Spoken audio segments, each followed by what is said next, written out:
Amen. Amen. Palakpakan po natin ang ating Panginoon. Pwede po ba tayong tumayo? Amen. Pwede po ba uli? Yung pinakamainam na palakpak para sa Panginoon. Pinakamainam na pagsamba para sa Panginoon. Hallelujah! Hallelujah! Dakilang Diyos, tunay kang mabuti. Kahanga-hanga ang gawa mo, Panginoon, sa bawat isa sa amin. Salamat sa mga pagpapala. Salamat sa buhay. Salamat sa bawat pagkakataon na ibinibigay mo sa amin upang makarating kami, Panginoon, o makapasok sa iyong presensya, Panginoon. Salamat, Panginoon, dinidinig mo ang aming mga panalangin. Salamat, Panginoon, sa banal mong Espiritu, Panginoon, na patuloy na kumikilos, Panginoon, sa bawat isa sa amin, Panginoon. Salamat po, Diyos. Ama, kikilusin mo pa kami sa araw na ito. May gagawin ka sa aming mga puso, Panginoon. Salamat po, Panginoon. Turuan mo kami, Panginoon. Mangusap ka sa amin. Sa iyo ang papuri, sa iyo ang pagsamba. Sa pangalan mo, Jesus, na aming Panginoon.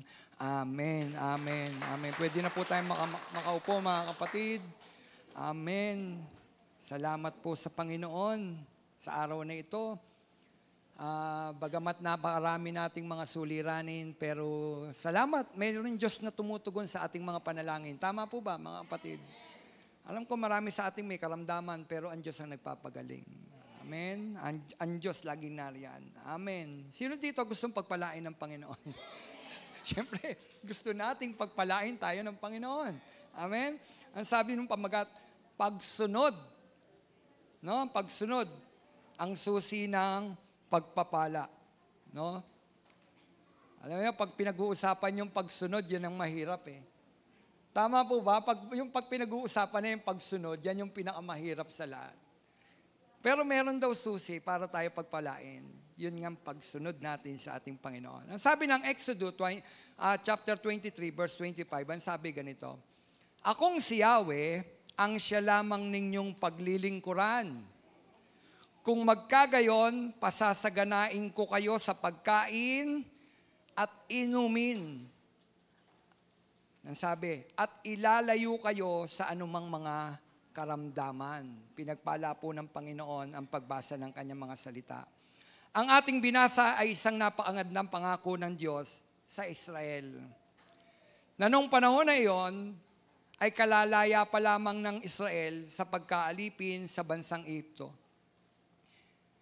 Ito'y isang napakagandang pangako ng Diyos, mga kapatid, yung ating pong binasa. Isang napakagandang pangako ng Diyos ng kasiguruhan, ng kasaganaan sa pagkain, inumin, at ilalayo.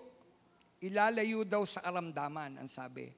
Ngunit ito ay hindi lamang pangako, kundi naglalaman ng utos na walang ibang Diyos silang kikilalanin kundi si Yahweh. At kailangan nilang sundin ang utos na ito sa kanila ng ating Panginoon Diyos. Ito ay nagpapakita, mga kapatid, ng pagsunod, na ang pagsunod ay ang susi para makamit ang mga nasabing pangako ng pagpapala ng ating Panginoon. Sabi ko nga, ito ay ipinangako sa bayang Israel. No? Sa Israel pala yan, pastor hindi naman tayo Israelita. Kapatid, ang salita ng Diyos, hindi lamang sa kanila, para sa lahat, lalo na sa mga kumilala kay Kristo. Sa araw na ito, angkinin mo ang salita at pangako ng Panginoon. Amen? Pwede po ba nating angkinin ang pangako at salita ng Panginoon? Sabi mo, Panginoon, hindi lang yan sa Israel. Yan ay pangako mo rin sa akin. Amen? Ulitin ko, sino ang gusto ng pagpapala ng ating Panginoon? Amen. Ngayon, paano nating makakamit ang pangako ng pagpapala ng Diyos? Ang sabi ko nga, angkinin natin ito, na hindi lang sinabi ng Panginoon sa bayang Israel, kundi sinasabi sa mga mananampalataya ngayon. Tanong, paano mo makakamit ang pagpapala ng ating Panginoon? Ano yung susi? Unahin natin yung susi para makuha natin yung pagpapala. No? Pagpapalang ibibigay ng Panginoon. Ano yun? Yung sabi ko kanina, ito yung napakahirap. Napakahirap gawin. Gusto natin ng pagpapala, pero ito yung ayaw natin. Ano yon? Pagsunod sa Diyos. Kapatid, sabi mo nga sa katabi mo, pagsunod sa Diyos. Oh, kapatid, sino dito handang sumunod sa Diyos? Amen. Ang sabi, kung ibig natin na makamit ang pangako ng pagpapala, kailangan ang pagsunod sa kanyang mga utos. Ang sabi, kailangan ang pagsunod sa kanyang mga utos. Hindi pwede ang gusto mo kung ano lang yung kalooban mo. Kapatid, ano sabi? Hindi pwedeng yung kalooban mo lang. Hindi pwedeng yung kung ano yung gusto mo lang. Kailangan kung ano ang gusto ng Diyos. Tanong, ano bang gusto ng Diyos? Dapat alam natin yun. At kapag nalaman mo kung ano yung kalooban ng Diyos, dapat handa yung puso mo at kalooban mo at buo mong pagkatao na ano, susunod ako sa Diyos. Susunod ako sa Diyos. Amen? Ang sabi ng Deuteronomy, chapter 28, verse 1 hanggang 2, kapag dininig nyo ang tinig ni Yahweh at sinunod ang kanyang kautusan, ang sabi, ibabantog niya kayo sa gitna ng mga bansa. Kanino uli sinabi yan? Sa Israel. Di po ba? Pero sabi ko nga, angkinin natin. Ang sabi, kapag dininig nyo ang tinig ng Diyos, ni Yahweh. No, sabi niya yan, sa kanyang bayang pinili, kapag dininig nyo ang aking tinig, kapag dininig nyo ang tinig ng Diyos, ang sabi, ibabantog niya kayo. Ibabantog niya kayo sa gitna ng mga bansa.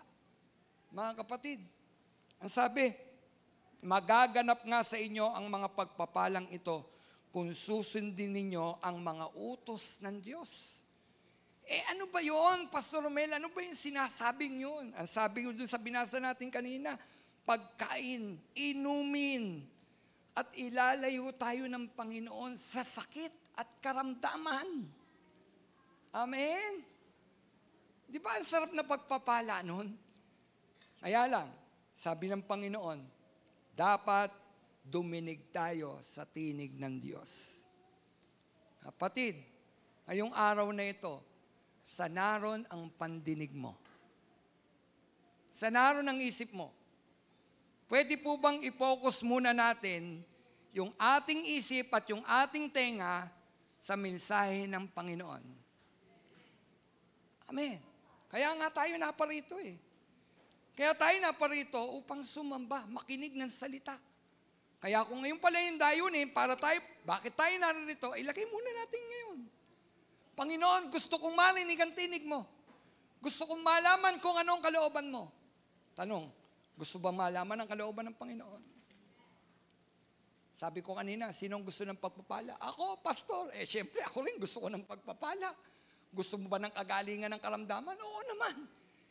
Kapag may sakit, gusto nating gumaling. Kaya lang, sabi ng Panginoon, sumunod ka.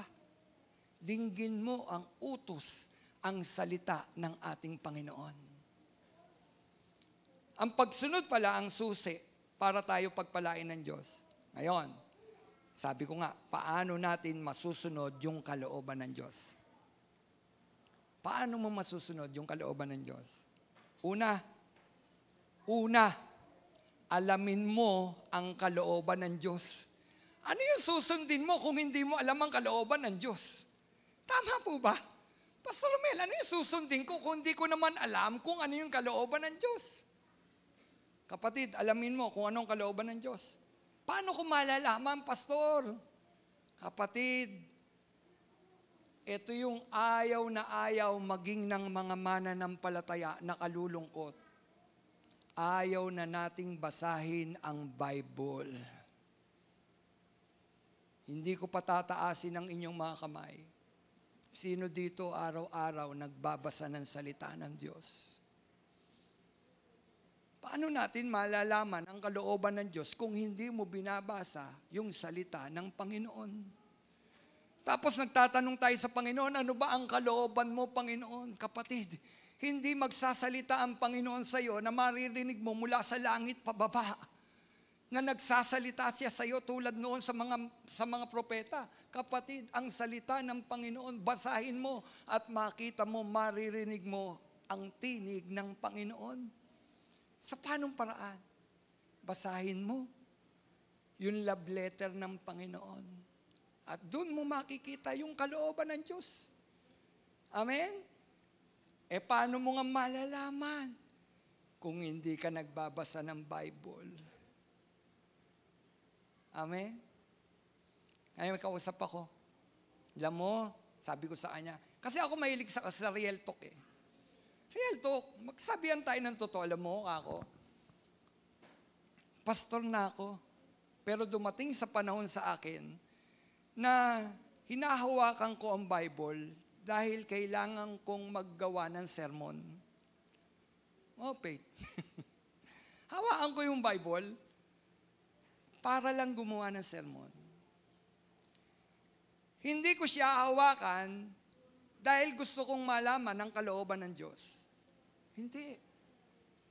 At yon, yung ginagawa ko na yon, nakita ko ang sarili ko, tuyong-tuyo ang aking espiritu. Dry. Bakit? Kapatid, ang salita ng Panginoon ang magbibigay sa ating mga espiritu upang manariwa ang ating mga espiritual na buhay. Paano mananariwa yung ating espiritual na buhay kung kulang tayo ng pagkaing espiritual? Saan ba tayo kakain? Paano ba natin malalaman ang kalooban ng Panginoon? Paano natin masusunod yung kanyang kalooban kung hindi natin binabasa yung salita mismo ng Panginoon na doon nakasulat yung lahat ng kalooban ng Diyos para sa tao? Kapatid, kailangan mong basahin. Amen? Sa amin, sa Caloocan Bethel, doon sa church natin, sa Mother Church, part ako ng leadership doon. So pag meron kaming dapat desisyonan na medyo mabigat, meron kaming kinukuha. Alam niyo kung ano yung kinukuha namin? Bylaws. No? Bylaws. Yung simbahan ng Caloocan Bethel, may bylaws. At doon kami susunod. Ano pa ang sinasabi ng bylaws? Kukunin yon, babasahin ng sekretary. Eto po, pastor. Sasabihin ni Pastor Jun, ano sinasabi ng bylaws? Eto po, eto po. Kapatid, tayo, mga mananampalataya, para masunod natin yung tama sa kalooban ng Panginoon, dapat may bylaws tayo. Alam niyo kung anong pinakamagandang bylaws at hindi gawa ng tao? Kasi yung bylaws na yon, gawa ng tao yon. Gawa ng mga naunang leader yon ng Caloocan Bethel. Merong bylaws ang bawat mananampalataya dito. Ito. Yung salita ng Panginoon, yan yung bylaws ng mga mananampalataya. Kapatid, paano mong malalaman yung kalooban ng Panginoon kung hindi mo ito binabasa? Andito, punong-puno. Yung lahat ng kalooban, huwag mong gagawin mo ito, lahat nakasulat dito.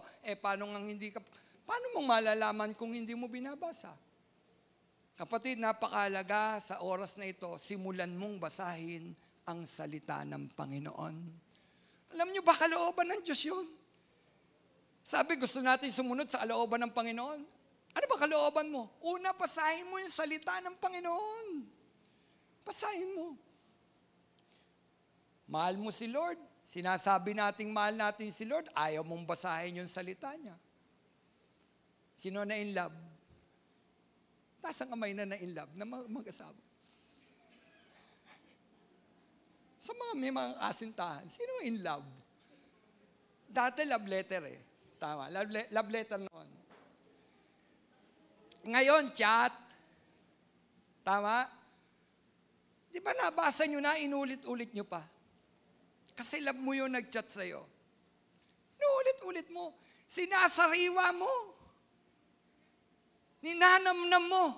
Bakit? Kasi yung nag-chat sa'yo, love mo. Correct? Love mo eh. Mahal mo. Kaya inuulit-ulit mo siya kahit ilang beses na. Hindi ka nagsasawa. Bakit? Love mo kasi yung nag-chat sa'yo. Kapatid, Ang Diyos may chat sa iyo, may letter sa iyo, ang Bible. Bakit ayaw basahin ng mananampalataya yung love letter ni Lord? Tapos sasabihin natin, love natin si Lord. Kapatid, napakahalaga sa araw na ito. Simulan mong basahin ang salita ng Panginoon. Kung hindi ka nagbabasa ng salita, patunay yan na iniibig mo, mahal mo ang ating Panginoon. Ninanamnam mo bawat salita niya, bawat nakasulat. Ninanamnam mo, wow Lord, salamat po sa salita mo. Lord, salamat, Panginoon, nararamdaman ko ang presensya mo sa pamamagitan ng salita mo. Pastor, gawa lang ng tao yan. Hindi gawa ng tao yan. Ang sumulat niyan, kinasihan ng banal na Espiritu. Hindi yan imbento lang, kinasihan siya ng banal na Espiritu. Para maisulat ang salita ng Panginoon. Nandun ang Diyos, andun yung presensya ng Panginoon, idinidikta. Hallelujah! Kapatid, alamin mo ang kalooban ng Diyos.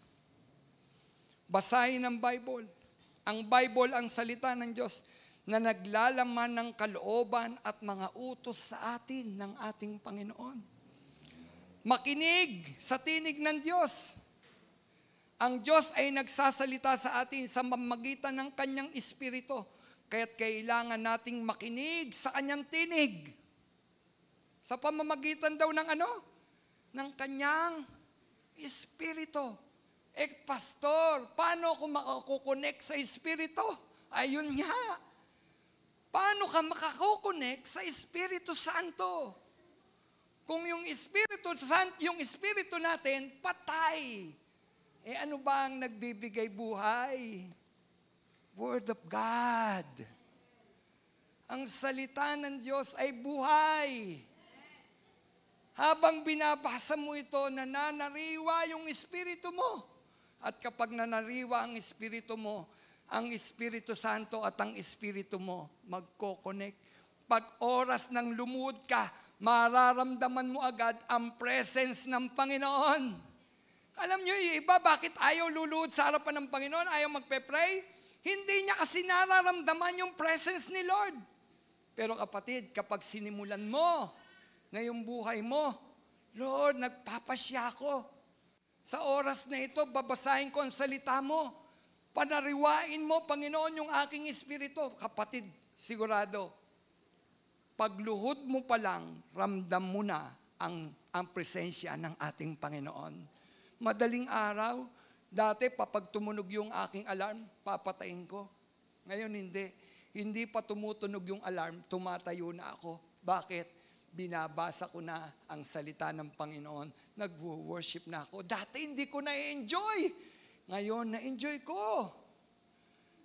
Ang sarap pala talaga sa presence ng Panginoon. Kahapon, dumalo yung mga kalalakihan sa gawain ng mga kalalakihan sa Caloocan Bethel. Section 2, event yun. Men's rally. Sa kayo nakakita ang mga kalalakihan. Ang mga kalalakihan, mga kapatid, ang image niyan, ayaw malulukot ang damit. Tama po ba?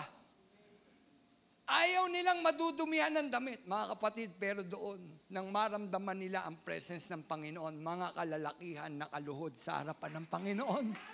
Hallelujah! At meron ng mga nakatayo, may mga nakaluhod pa. Bakit?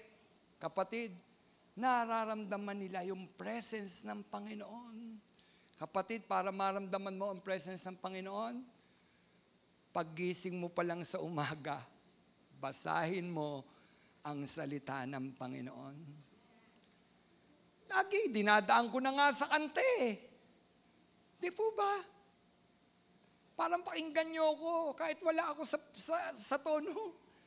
Paggising sa umaga, naaalala ka. Kapatid, naaalala mo ba ang Panginoon pag umaga pa lang? Nasasabik ang puso ko na makapiling ka. Paano kang mananabik? Paano kang mananabik? Alam niyo kung sino yung nananabik? Yung taong umiibig. Correct? Yung taong umiibig. Kaya ka nasasabik sa umaga, hinahanap mo na ang presensya ng Panginoon kasi mahal mo siya. Questionable kapag hindi ka nananabik sa presence ni Lord. Pagising sa umaga, kapatid, hanap-hanap mo na ba ang Diyos? Hindi ko patataasin ang kamay. Saliksikin natin. Ang tanong, gusto ba nating sumunod sa kalooban ng Diyos? Edi ngayon pa lang, saliksikin natin ang puso natin. Nasasabik ang puso ko na makapiling ka. Umaawit, sumasamba, sumasayaw sa'yo. Naghihintay ng pangungusap mo. Saan mangungusap ang Diyos? Through quiet time. Ikaw at ang Diyos. Hindi mo maririnig ang tinig ng Diyos kapag may kausap kang ibang tao. Hindi mo maririnig ang tinig ng Diyos kapag nandun ka sa labas. Hindi mo maririnig ang tinig ng Panginoon kapag hawak mo ang cellphone mo at scroll ka ng scroll. Hindi mo yan maririnig. Amen ka pa ng amen doon. Say amen. Amen. Hindi mo naman naintindihan. Kapatid, maririnig mo ang tinig ng Panginoon through quiet time. Gumising ka ng umaga. At paggising mo sa umaga, manabik yung puso mo. Sabi ko noong nakaraan, anuman oras, anumang lugar, pwede tayong sumamba sa Panginoon. Correct. Kapatid, kahit nagluluto ka, sambahin mo ang Panginoon, umawit ka sa Panginoon. Sasarap pa yung niluto mo. Correct. Anuman yung ginagawa mo, unahin mo ang Panginoon. Kapatid, kapag inuna mo ang Panginoon, makita mo, maririnig mo ang tinig ng Diyos. O sino na dito gustong manabik? Magpasya ka. Simulan mo. Simulan mo. Paggising mo pa lang sa umaga, hawakan mo ang salita. At kapag hinawakan mo ito, ano mangyayari sa'yo? Madidinig. Ano mangyayari mga kapatid? Maririnig. Hear. Painggan mo. Alin? Yung tinig, yung salita ng Diyos sa iyo.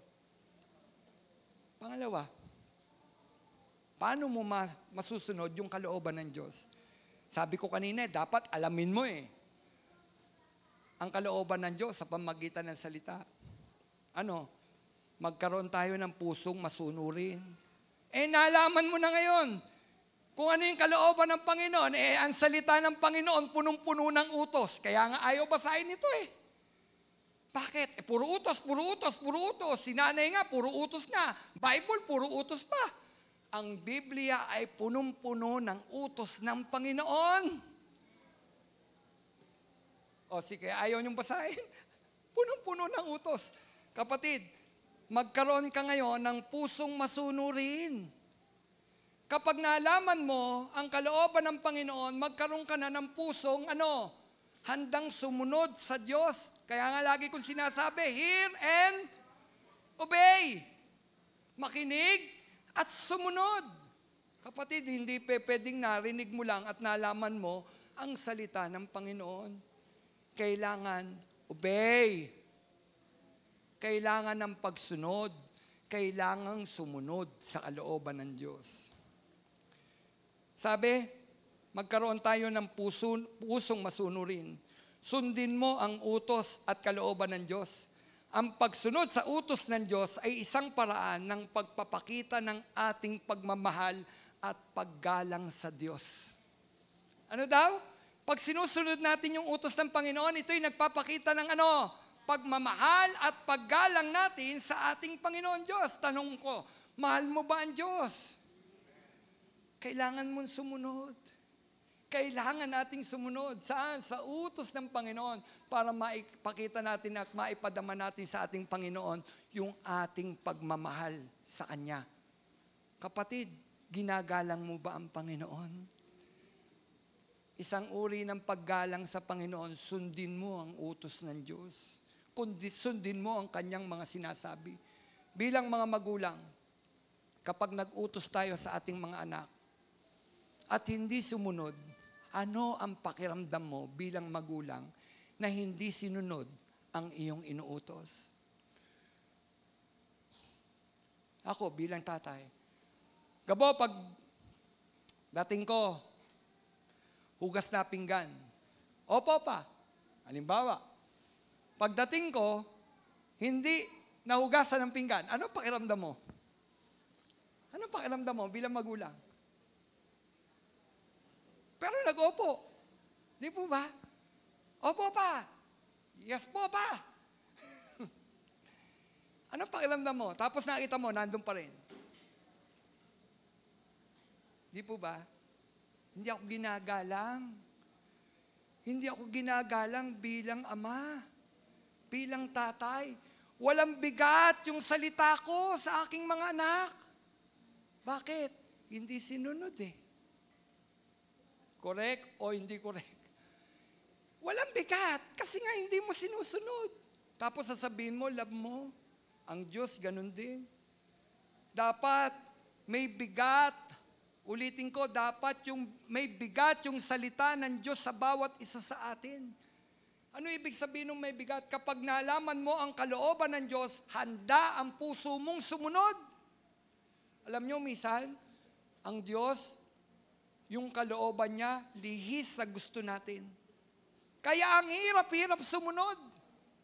Lihis sa kalooban niya. Sa kalooban natin. Kapatid, mahirap sumunod sa Diyos. Lalo na kapag yung gusto ng Diyos, iba sa gusto natin. Minsan ang Diyos, may ipinasusuko, sinusubok. Si Abraham, paanong sinubok ng Diyos yung kanyang pagmamahal sa Diyos? Anong sinabi ng Panginoon? Anong hiningi? Yung kaisa-isa niyang anak, si Isaac. Diba? Ano ba ang pangako ng Diyos kay Abraham? Sindami ng bituin sa langit ang magiging anak mo. Tapos binigyan ka ng isa na yung nanganak doon, 90 anyos na. Matanda na. Si Sarah. Tapos si Abraham, matanda na rin. Binigay ng Panginoon si Isaac. Tapos sasabihin ng Panginoon, iandog mo sa akin. Siya iandog mo. Ialay mo sa akin ang iyong anak na si Isaac. Kapatid, di ba pwedeng sabihin ni Abraham, Panginoon, sinabi mo, sindami ng bituin sa langit ang magiging anak ko. Tapos yung kaisa-isa, hingin mo, ang dami ko naman baka, ang dami ko naman kambing. Bakit hindi na lang yun? Bakit yung kaisa-isang anak ko pa? Kapatid, pero tingnan ninyo, ang puso ni Abraham, dahil hinihingi ng Diyos yung aking anak, maging yung kanyang anak, ibibigay niya para sa Panginoon. Ano ang nagtutulak? Ano ang nagtulak kay Abraham? Para iahandog niya si Isaac sa harapan ng Panginoon. Pagmamahal at pananampalataya sa Panginoon. Amen? Kapatid, pagmamahal at pananampalataya. Ano ang sabi ni Isaac habang nandoon, naglalakad? Tay! Meron na tayong panggatong. Wala ang handog. Asan ang handog? Ano sabi ni Abraham? Nak, God will provide. Amen? God will provide. Nakita niyo yun habang naglalakbay? Ano kaya ang damdamin ng tatay na alam niya, kakatayin niya yung anak niya? At yun ang hinihingi. Nagtatanong yung anak, Nak, ay tay, ano kaya damdamin ni Abraham nung panahon na yun? Kapatid, kung ikaw ang tatay, Elmer, hinihingi yung anak mo, bibigay mo? Ang bigat sa loob, di ba? Kita nyo? Habang siguro naglalakbay si Abraham, ang bigat-bigat ng kanyang kalooban. Tapos nagtatanong pa yung anak niya, si Isaac, ang sabi, Tay, Asan ang ihahandog natin? Meron pang gatong, asan yung ihahandog? God will provide. God will provide. Amen? Faith. Pananampalataya. Pag-ibig sa Panginoon para masunod natin ang kalooban ng Diyos. At yan ang nagtulak kay Abraham para maging yung kanyang anak, handa niyang ibigay para sa Panginoon. Kapatid, ikaw, ano ang hinihingi ng Diyos sa iyo? Ano ang pinabibitawan ng Panginoon sa iyo? Na, Lord, hindi ko kayang ibigay ito. Ang bigat. Pero hinihingi ni Lord, sinasabi ng Panginoon, bitiwan mo. Bitiwan mo. Kaya mo ibigay. Kapatid, minsan may hinihingi ang Diyos sa atin. Magtiwala lang tayo sa Diyos. Amen? Magtiwala ka sa Diyos. Kagaya ng pagtitiwala at pagsunod ni Abraham. Sumunod siya ng buong puso. Hindi siya nag-alinlangan. Alam niya, ang Diyos ang magbibigay. Pinanghawakan niya yung pangako, sindami ng bituin ng magiging anak ko. Yon ang kanyang tinitignan, hindi tinignan yung bigay mo sa akin si Isaac. Hindi. Ang tinitignan ni Abraham noong mga panahon na yon, pangako, salita ng ating Panginoon Diyos. Kaya't napakalaga, alam mo, narinig mo, nasa puso mo, yung kalooban ng ating Panginoon. Amen! Kapatid, gawin mo ang kalooban ng Diyos. Ang magagawa, ang paggawa sa kalooban ng Diyos ay isang paraan ng pagpapakita ng pagsunod at pagtitiwala sa Kanya. Maging magalang, kapatid, maging magalang at masunurin, maging magalang sa Diyos sa Kanyang mga utos at huwag nating susubukan na baguhin. Ano sabi? Huwag mong susubukan na baguhin o labagin ang Kanyang mga utos. Minsan kasi, may kalahating pagsunod. Hindi. Dapat kung ano yung pinagagawa sa iyo ng Panginoon, gawin mo. Gawin mo. Huwag mong susubukan baguhin. Huwag mong susubukan labagin. Uwi na tayo. Bigat naman yan, Pastor. Uwi na ba? Sige lang, Panginoon, tuwid mo kami. Alam nyo ba, bang ginagawa ko to, ako mismo tinatamaan? Kasi may mga bagay dapat may mga bagay akong bibitiwan sa harapan ng Diyos. Kapatid, yun. Sabi ko nga doon sa kausap ko kanina, alam mo, ang pagsunod sa Diyos, meron kang mga bagay na iiwan. Mga kapatid, alam nyo po ba may mga bagay tayong iiwan? Alam nyo kung sino ang una nyong iiwan?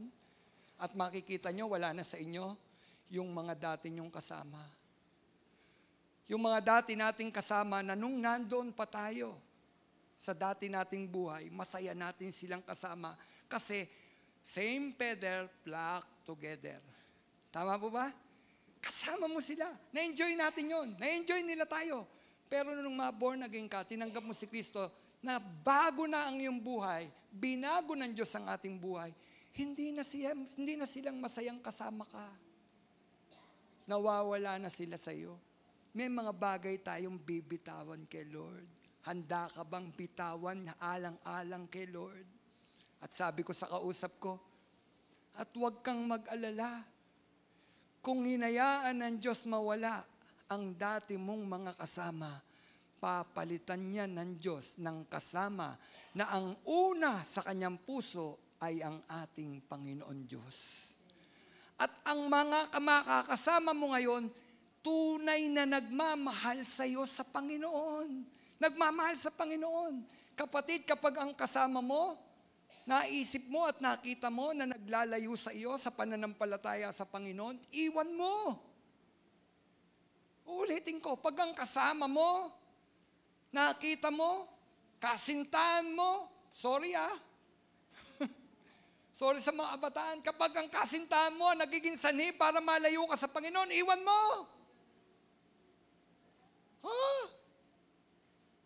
Iwan mo. Bakit? Nalalayo ka kay Lord eh. At huwag kang matakot. Bakit? Ang Diyos ang magbibigay sa iyo ng the best. The best! Ang lagay, meron kang binitawan sa Panginoon.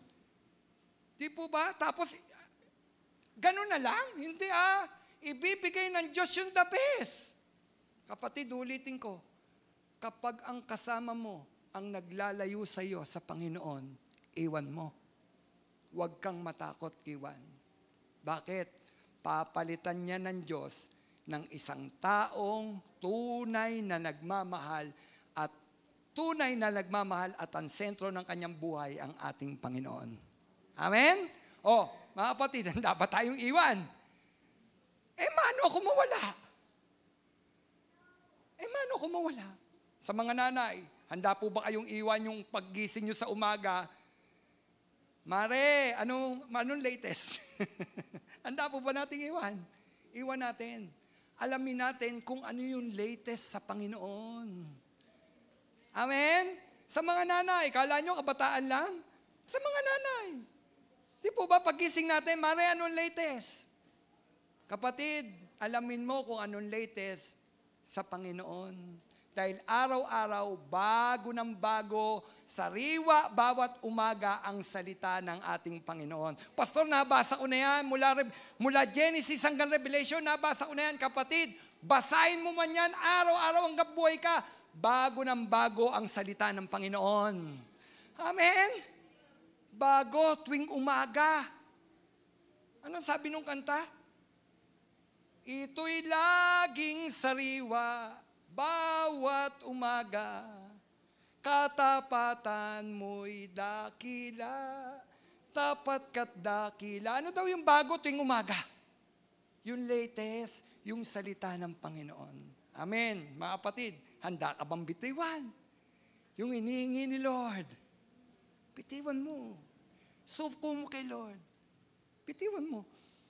Minsan, inuutos sa atin ng Panginoon, tigilan mo na yung kayabangan mo. Yabang-yabang ng tao. Alam niyo ba mayabang ang tao? Bitiwan natin. Sabi ko nga, Panginoon, nakakahiya. Alam niyo kung ba't nakakahiya? Pag nalaman natin at nadama natin kung gaano tayo kamahal ng Panginoon, nakakahiya. Paano nakakahiya? Ang Diyos kung magmahal, lubusan, lubos-lubos, tapos tayo, anong pagmamahal ang binabalik natin sa Diyos? Di ba ang pagmamahal, give and take? Give, take. Two-way ang pagmamahal. Ang Diyos nagmamahal ng lubos. Ikaw, tayo, ako. Nagmamahal ba ako ng lubos? Kapatid, may hinihingi ang Lord. Ano? Bibigay mo ba? Kapatid, sabi ko nga, huwag kang matakot. Papalitan niya ng Diyos ng the best. Amen? Wala kayong kibo. Ayaw niyo isuko, bahala kayo. Huwag daw nating baguhin, labagin ang kanyang mga utos. Pangatlo, magtiwala ka at magpasalamat. Kung gusto mong masunod yung kalooban ng Diyos, magtiwala ka, magpasalamat ka sa Diyos. Ang magtiwala sa Diyos at sa kanyang mga plano para sa atin, kahit hindi natin nauunawaan ang kanyang paraan, kapatid, no? Ano yon? Nagbibigay sa atin, parang ganito, Lord, di ko naiintindihan kung ano yung gusto mo. Kaya, di ba sabi ko kanina, may mga gusto ang Panginoon na hindi natin maunawaan. Paubaya mo kay Lord. Alam ng Diyos kung ano yung mabuti para sa atin. Amen? Higit niyang alam. Diyos siya eh. Diyos siya. Kaya pagtiwala mo lang sa kamay ng Panginoon. Pagtiwala natin ang lahat ng ating buhay. Lahat sa atin, sa ating Panginoon. At simulan mong magpasalamat. Ipasalamat natin sa Panginoon ang lahat ng bagay na nagaganap sa ating buhay. Kasaganaan, kalugihan, ipasalamat mo sa Panginoon. lungkot na dumarating sa atin, magpasalamat ka pa rin sa Panginoon. Magpuri ka pa rin sa Panginoon. Kapatid, hindi lamang sa pagpapala para ka magpasalamat sa Panginoon. Maging dun sa panahon na dumadaan tayo sa lungkot ng buhay, dapat ang mga mananampalataya nagpapasalamat, nagpupuri pa rin sa ating Panginoon. Dahil hindi batayan ang pagpapala para sambahin natin ang Panginoon. Maging dun sa panahon na tayo'y lumuluha, punong-puno ng lumbay, lungkot dahil sa mga naganap sa ating buhay, kapatid, dapat ang mga mananampalataya sumasamba, nagpapasalamat pa rin sa Panginoon. Hallelujah! Yan ang buhay ng mga mananampalataya ni Kristo. Alalahanin natin, ang pangako ng Diyos hindi lamang pagpapala. Ang sabi niya, dito sa daigdig na ito, dadanas kayo ng mga tribulation. Ano daw? Kala ko ba, Lord, puro pagpapala? Oo, may pagpapala, kaya lang sinisigurado pa rin ng Panginoon dito sa daigdig na ito, maraming kalungkutan. Luha, lungkot.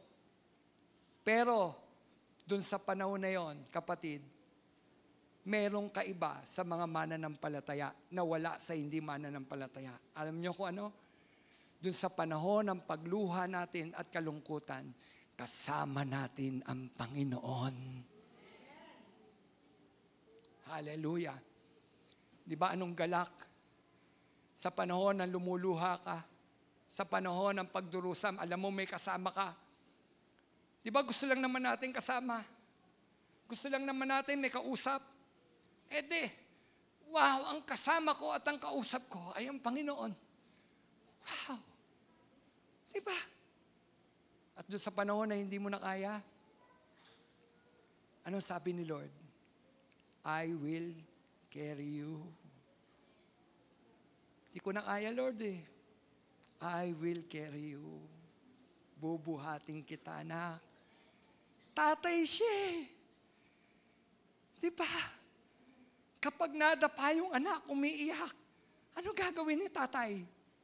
Tatakbo. Kukunin si anak. Habang umiiyak, karga-karga, anak. Andito si tatay.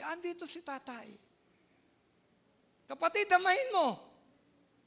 Di ba pagmamahal ng Diyos yun? Doon sa panahon na dapa ka, lungkot, pagkalugi, wala kang kasama, iniwang ka. Pinagtaksilan ka. Tapos nandiyan si Lord. Piwat-buwat ka, anak. Kamag-alala, andito ko, andito tatay mo. Wow! Praise God. Ba naagalak, meron tayong Diyos na tulad niya. Kapatid, simulan mong magpasalamat sa Diyos. Dahil ang buti-buti ng Diyos. Amen. Magpasalamat sa Diyos sa lahat ng kanyang mga pagpapala at biyaya sa ating buhay. Ang dami-daming milagro, ang dami-daming pagpapala ng Panginoon ginagawa sa ating mga buhay. Hallelujah! Maging matyaga sa mga pagsubok at mga hamon ng buhay at magtiwala na ang Diyos ang lagi nating kasama. Dadaan tayo sa pagsubok. Dadaan ka dyan. Hindi pwedeng wala. Dadaan ka sa lungkot. Dadaan ka sa pagyanig. Tutulo ang luha sa mata mo. Pero sabi, magtiwala ka na ang Diyos ang lagi mong kasama. Hallelujah! Thank you, Lord! Hallelujah! Woo! Praise God! Isang kagalakan na alam natin, kasama natin ang ating tatay. Ano man ang maganap, ano man pinagdadaanan natin, isang kagalakan kasama ko, tatay ko. Hindi tatay natin lang sa lupa. Ang tatay natin dito sa lupa, mamamatay, mawawala, iiwan tayo. Pero yung tatay natin sa langit, kahit kailan di tayo iiwan. Hallelujah! Di po ba? Hallelujah! At Diyos mo siya! Diyos mo siya! Kaya sinasabi niya kanina huwag kang magkakaroon ng ibang Diyos. Alam nyo kung bakit? Kasi alam ng Diyos yung mga Diyos na kinikilala ng sanlibutan ito, walang magagawa. Nasa Kanya lahat ng kapangyarihan. Kaya siya lang ang kilalanin mo, siya lang ang pagsasambahin mo, siya lang ang paglilingkuran mo, dahil siya ang makapangyarihang Diyos. Kaya Kanyang pagpalain sa gitna ng dun sa pagkalugi, ibabangon ka ng Panginoon. Kaya ng Diyos yun. Kapatid, sa panahon ng pagsubok, ano sabi? Dadaan ka lang dyan. Di ba? Anong sabi? Dumadaan siya sa pagsubok. Ibig sabihin ng dumadaan, dadaanan. Matatapos din yan. Matatapos din ang pagsubok. Huwag ka kasing tumambay sa pagsubok. Huwag kang hihinto.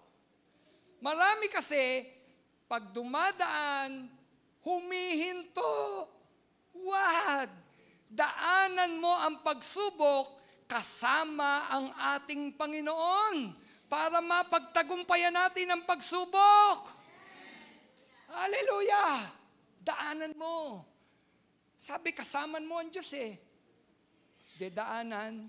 Kapatid, kung kasama natin ang Diyos, dumadaan tayo sa pagsubok, hindi kaya tayo pagtagumpayin ng Panginoon. Amen? Amen o no amen? Di po ba? Kapatid, napakahalaga na alam natin at malaman natin ang kalooban ng Diyos. At kapag nalaman mo ito, agad mong sundin ng buong puso. At huwag mong iaantala o ipabukas ang pagsunod sa kalooban ng Diyos. At ito ang magbubukas ng pagpapala mula sa Diyos. Hindi pa tayo tapos. Hanggang alauna po tayo, mga kapatid. Hanggang alauna. Pangalawang punto pa lang po ako, mga kapatid. Kala nyo tapos na si Pastor. Hindi. Ito naman yung gustong-gusto natin. Kapag sinunod mo ang Panginoon, ang sabi niya, dadaloy ang pagpapala. Amen? Oh, taas ang kamay ng gusto ng pagpapala ng Diyos. Taas! Ayaw nyo? Talaga lang, ayaw nyo. Di ba? Ako gusto ko yun eh. Pagpapala. Sabihin na naman ng iba, si prosperity gospel. Hindi tapusin mo yung video. Nag-message ako patungkol sa dumadaan tayo sa pagsubok. Kasi pag pinag-usapan yung pagpapala, sasabihin sa'yo agad nung iba, prosperity gospel. Woo! Tanong, ayaw mo bang pagpalain ka? Di po ba? Kaya hirap eh. Minsan may nagsasabing prosperity gospel. Tanong, gusto mo ba? Ayaw mong pagpalain ka ni Lord? Kapatid, may pagsubok. Kasama natin si Lord. Pagkasama mo si Lord, pagpapalain ka ng Diyos. Amen? Pagpapala. Ang sabi, ang Diyos ay magbibigay ng pagpapala sa taong masunurin sa Kanyang kalooban. Kanino ibinibigay ng Diyos ang pagpapala? Sa taong masunurin sa Kanyang kalooban. Kaya inuna natin kanina paano ko masusunod ang kalooban ng Diyos para ako pagpalain ng Diyos? Kailangan mayroong pagsunod. Amen? Ngayon, kung nasusunod mo ang kalooban ng Panginoon, edi may pagpapala. Di ba? Kapag ang tatay o magulang, yung kanyang anak, laging mayroong nagagawang gusto niya. Anong meron? Anong meron? Reward. Di ba? Tayo nga mga magulang dito, marunong magbigay ng mabuting bagay sa mga anak nating sumusunod eh. Ang Diyos pa? Correct? Oh.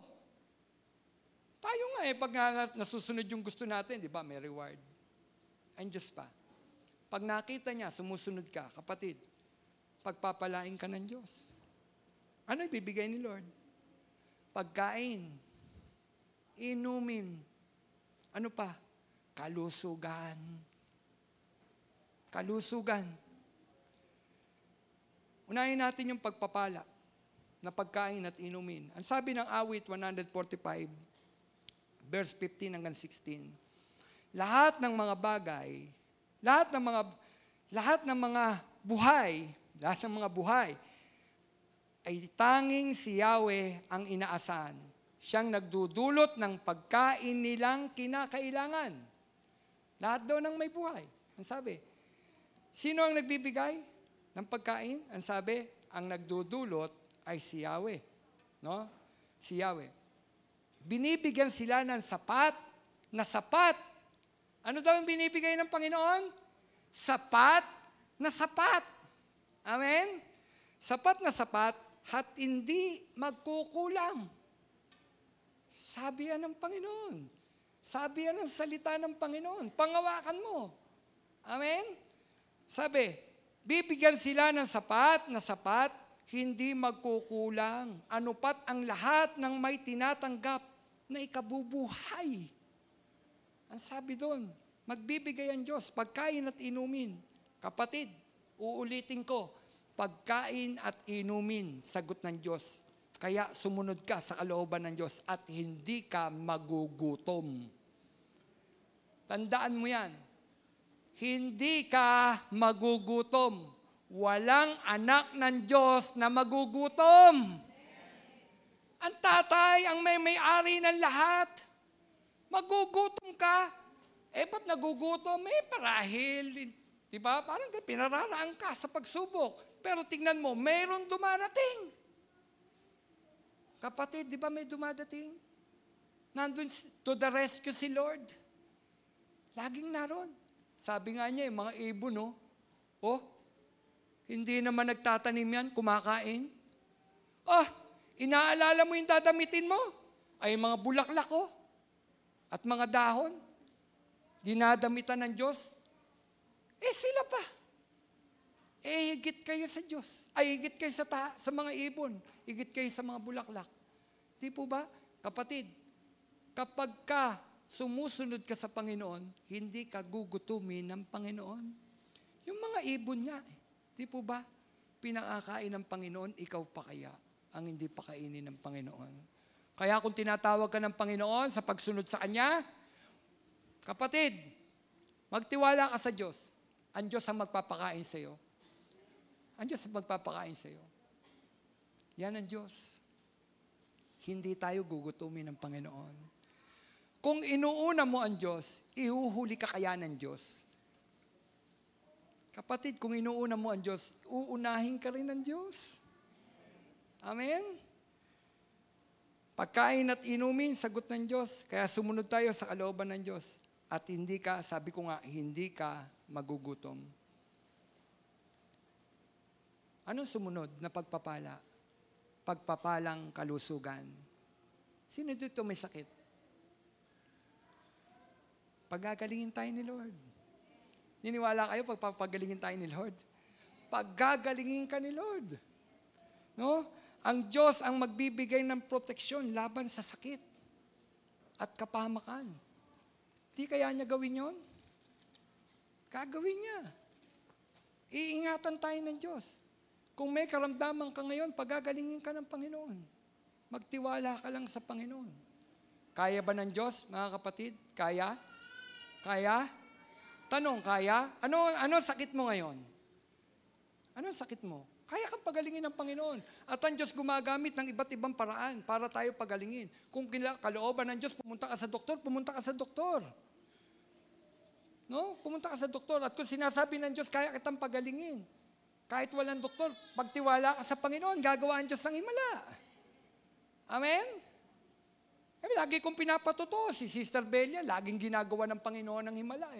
Yung goiter niya na dapat ooperan, tinanggal ng Panginoon. Di ba, ang Diyos na nagpapagaling. Yung, sabi, puputok yung appendix, sabi ng doktor, dalhin mo na sa doktor yan, pa-operahan mo na, uuwi muna kami, Dok. Wala kami 60,000 nung panahon na yon, magpe-pray kami. Sabi ng doktor, ang tigas ng ulo mo. Dalhin mo na yan, puputok yung mamagana yung appendix. Sabi, magpe-pray kami. Wala 60,000. Kinabukasan, dinala ko si Sister Belia sa doktor. Sabi sa akin ng doktor, ang tigas talaga ng ulo mo, Ruben. Sabi ko sa'yo, Dok, pakipindot ulitin nyo. Pinindot-pindot. Ang tagal nila nagpipindutan sa tiyan.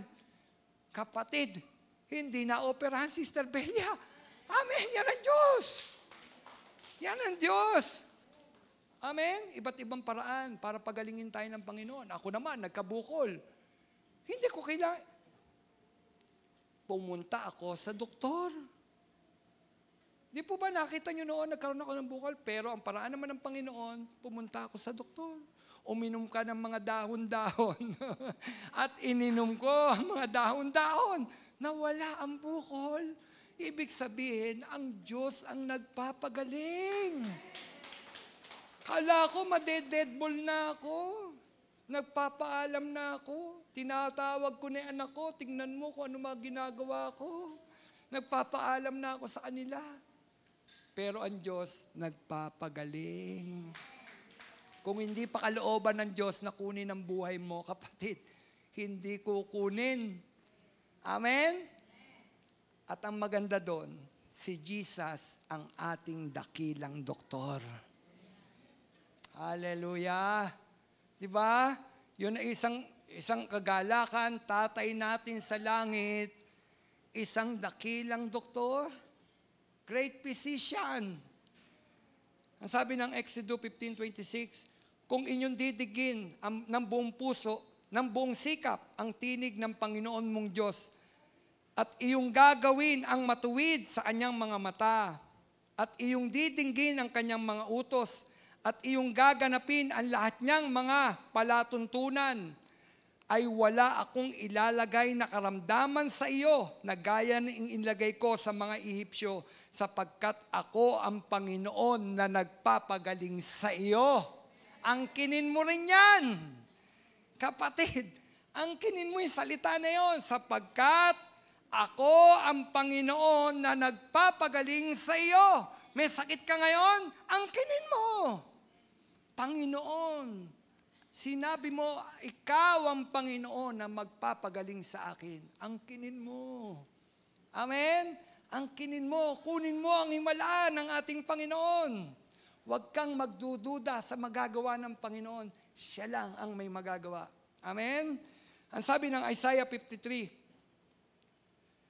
verse 4 hanggang 5, tiniis niya, si Jesus to, tiniis niya ang hirap na tayo dapat ang magbata. Gayon din ang kirot na tayo sana ang lumasap. Akala ng ilan, dinanas niya'y parusa sa kanya ng Diyos dahil sa ating mga kasalanan, kaya siya nasugatan. Kapatid, si Jesus yan. Siya'y binugbog dahil sa ating kasamaan. Tayo ay gumaling dahil sa pahirap na tinamo niya sa mga hampas na kanyang tinanggap. Hallelujah!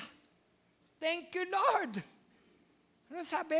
Dahil sa kanyang mga sugat at mga hampas na inabot ng Panginoon, ang ating mga karamdamay nagsigaling. Kagaling ka, kapatid. At hindi lang pisikal ang pinagagaling ng Panginoon. Alam niyo yan. Mas concern ng Diyos, hindi lamang sa katawan mo, mabubulok yan. Concern ng Diyos, pagalingin yung ating mga espiritual na katawan. Ang katawang ito, mamamatay, babalik sa lupa. Ang concern ng Diyos, yung pangwalang hanggan at gusto ng Panginoon pagalingin yung ating mga espiritual na katawan. Kapatid, gagaling ka. Kapag tinanggap mo si Jesus bilang Panginoon mo, tagapagligtas, kapatid, makikita mo yung dating patay na kaluluwa, muling mabubuhay, muling sumasamba sa ating Panginoon, nagkakaroon ng koneksyon sa banal na Espiritu, yung dating patay na katawang espiritual ng matagpuan ng Panginoon, gumagaling ang taong makasalanan, nagbabago ang buhay. Yan ang pinakamagandang pagpapagaling ng Panginoon. Kapatid, sino dito ang masama? Lahat tayo. Lahat tayo masama. Pero tingnan nyo, nang matagpuan niyo ang Panginoon, unti-unti, pinagagaling ng Panginoon ang ating mga spiritual na buhay. Praise God! Yan ang hindi kayang gawin ng medisina. Correct? Hindi kayang gawin ng medisina. Hindi kayang gawin. Dok, tama po ba? May doktor tayo dito. Hindi kayang gawin ng doktor na ang isang taong masama. No offense, ha? Hindi kayang baguhin ng isang tao, ng isang doktor, ang isang taong masama na lubusang magbago. Tanging si Jesus ang nagpapabago sa isang taong masama. Hallelujah! Hallelujah! Dati kong masama. Dati tayong masama. Pero nang matagpuan natin ang ating Panginoon, binago ng Diyos ang ating mga buhay. Hindi si Belia ang nagpabago ng buhay ko. Hindi si Belia. Sabi kaya nagbago dahil nakilala niya si Belia, yung aking asawa. Hindi siya. Tinatago ko sa kanya ang pag-inom ko ng alak. Kala niya hindi na ako uminom. Umaga, lasing ako. Sa hapon, pagpunta ko, wala na akong lasing. Kaya akala niya, nagbago na si Romel. Nagbago na. Kaya nga niligaw di ba? Ligawan, naliligaw. Yung pala, umaga umiinom. Hindi ako nabago ng aking asawa. Pero nang matagpuan ko si Dr. Jesus, kapatid, nang matagpuan ko si Dr. Jesus, binago ng Panginoon ang aking kaluluwa. Hallelujah! Palakpakan nyo ang Panginoon. Kung binago ka na, pinagaling ka ng Panginoon. Amen? Amen! Di po ba? Kapatid, yan ang Diyos. Ang kagalingang ito'y tumutukoy sa kaligtasan, taglay ng lahat ng kalikasan, taglay ng lahat ng mga pakinabang nito, espiritual at pisikal. Ang sakit at karamdaman ay bunga ng kasalanan at ang gawain ni Satanas sa sanlibutan. Ngunit naparito ang anak ng Diyos upang wasakin. Kapatid, damahin mo to. Naparito ang anak ng Diyos upang wasakin ang mga gawa ng dyablo. Wasakin ang bunga ng kasalanan at siya ay naparito para magbigay lunas sa karamdaman ng tao. Di po ba ang buti-buti ng Diyos? Diyos mo siya. Siya ang nagbigay ng lunas. Kapatid, di ba pagpapala yun? Hindi pera, hindi gold, hindi silver ang tunay na pagpapala. Alam nyo kung ano ang tunay na pagpapala? Si Jesus pa lamang sapat na. Hallelujah! Tayo po'y tumayo. Si Jesus pa lamang sapat na. Mawala ang lahat, wag lang si Jesus. Amen? Tama ba? Mawala ang lahat, wag lang si Jesus. Hallelujah! Anong gagawin natin kung napakabuti ng Diyos? Maaga pa naman. Sabi ko nga, ang galasdos tayo. At worship natin si Lord. Sino dito gusto worship si Lord? Hallelujah. Hallelujah. Kapatid, pumikit ka. Sige po, pumikit po kayo. Pumikit po kayo. Simulan mong damahin ang presensya ng Panginoon sa oras na ito. Sinabi niya,